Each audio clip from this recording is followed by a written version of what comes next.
How do you become a high-functioning board that ensures a viable future for our Catholic schools? A Catholic Governance Handbook for a New Era is meant to be a process to answer that question.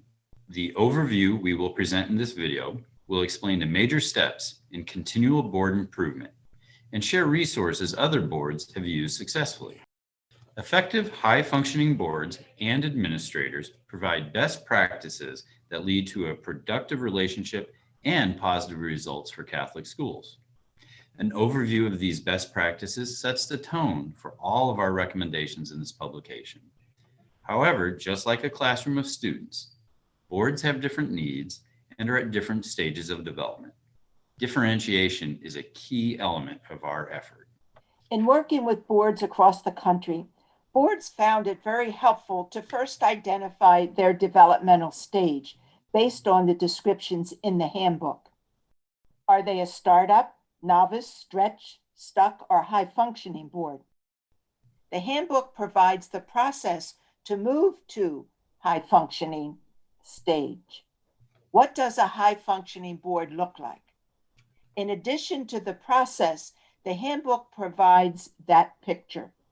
It helps you, as Stephen Covey says, to begin with the end in mind, a clear vision of your desired outcome, a high-functioning board.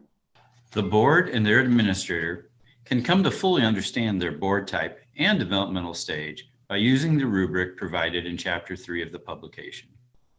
Each of the 5 board types and developmental stages is given an in-depth description, making the rating process very simple.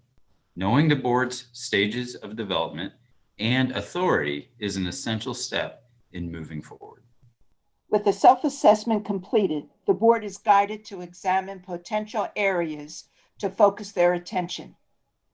The National Standards and Benchmarks for Effective Elementary and Secondary Catholic Schools provides a wealth of information for Catholic schools and for board development.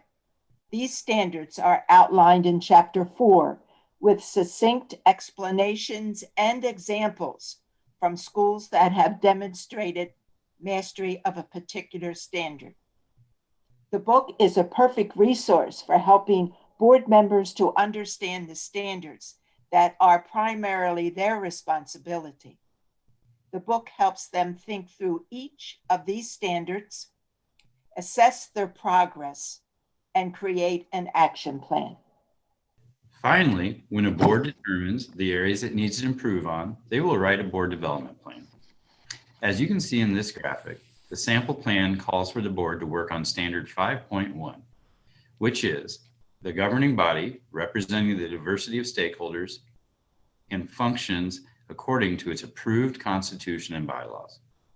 The example from St. Rose of Lima shows the action item, individual responsible to complete the task, and the resources needed to reach a higher level of functioning using the benchmarks as a framework.